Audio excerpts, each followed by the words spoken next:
চট্টগ্রাম বিশ্ববিদ্যালয়ের এক শিক্ষার্থী প্রশ্ন করেছেন, মৃত্যুর পর পুনরুত্থান কি সকল মানুষের জন্য একই দিনে হবে? যদি একই দিনে হয় তাহলে যারা 1000 বছর আগে খারাপ আমল নিয়ে মৃত্যুবরণ করেছে তারা কবরে যে শাস্তি পাবে, আর যারা একই অপরাধ করে আজকে মৃত্যুবরণ করেছেন তাদের শাস্তি কেমন হবে?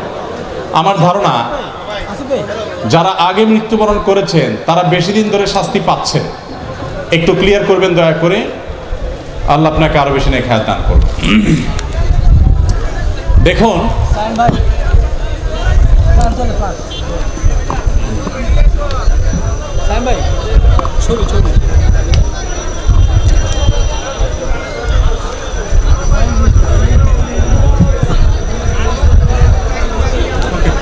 জি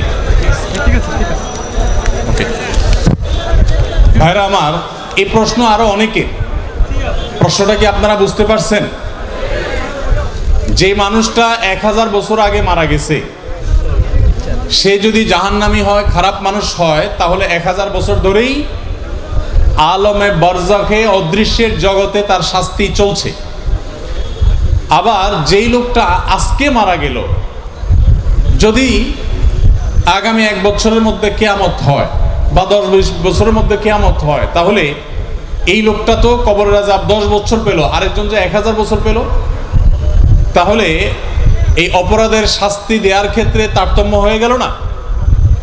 এটা হলো প্রশ্ন।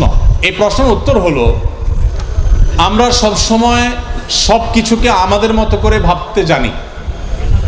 আমরা মানুষ, দৃশ্যমান এই জগৎ আলমুস শাহাদা, যেটা আমরা এই জগতের বাসিন্দা হওয়ার কারণে অদৃশ্যের জগৎ আলমুল গায়েব, যেটা মানুষের চোখের আড়ালে, সেই জগতের সব কিছুকে আমাদের মতো করে ভাবি এবং এটা ভাবতে গিয়ে আমরা ভুলটা করে বসি।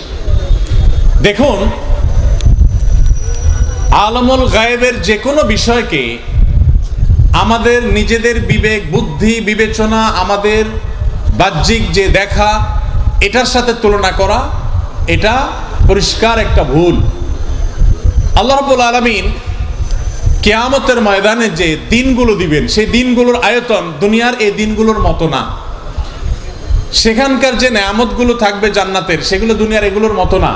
এমন কি শুধু পার্থক্য আছে তা নয়, বরং কোনোটার সাথে কোনো তুলনাই চলে না, এত পার্থক্য। তো এই জন্য সবসময় এটা মূলনীতি মাথায় রাখতে হবে যে অদৃশ্যের জগতে সবকিছুকে দৃশ্যমান জগতের সাথে তুলনা করা চলবে না।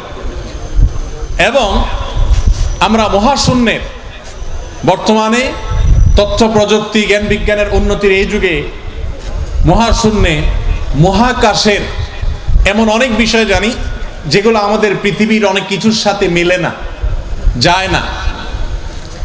তো এটাও তো দৃশ্যমান জগৎ। যেটা অদৃশ্যের জগৎ, সেটা আমাদের কল্পনার কত বাইরে হবে সেটা বলাই বাহুল্য। মূল প্রশ্নের উত্তরে ছোট্ট করে একটু বলি। একজনকে আপনি একটা অপরাধ করেছে, ধরা যাক একই অপরাধ একজন ছোট মানুষ করেছে, একজন বড় মানুষ করেছে। আপনারই একটা ছোট বাচ্চা, হয়তো 8-10 বছর বয়স, এমন একটা কাজ করছে যে শাসন না করলেই নয়, যদিও শাসনের ক্ষেত্রে শরিয়া সুনির্দিষ্ট নীতিমালা আছে। একই অপরাধ বা একই ধরনের অপরাধ আপনার একজন 20 বছরের ছেলে করেছে। তো 20 বছরের ছেলে যদি অপরাধ করে তার মাত্রা অনেক ভয়াবহ হয়। আবার 10 বছরের ছেলে যদি একই অপরাধ করে তার মাত্রা সে বুঝে না, ছোট মানুষ, একরকম হয় না। এখন আপনি ছোট ছেলেটাকে ধরে, যেহেতু ছোট মানুষ, শাসন না করলেও আবার মুশকিল, আবার ছোট মানুষ বেশি শাসনও করা যাবে না, এই জন্য আপনি তাকে নিয়ে একটা ব্যাট বা শোলার মুঠা নিয়ে 10টা-20টা বাড়ি মারলেন। কিন্তু বাড়িগুলো মারার সময় হিসাব করে মারছেন যে ছোট মানুষ, খুব বেশি জোরে মারা যাবে না, মারছেন কিন্তু 10টা-20টা। সে হয়তো চিল্লাচিল্লি, কান্নাকাটি অনেক কিছু করছে। এটা একটা দৃশ্য।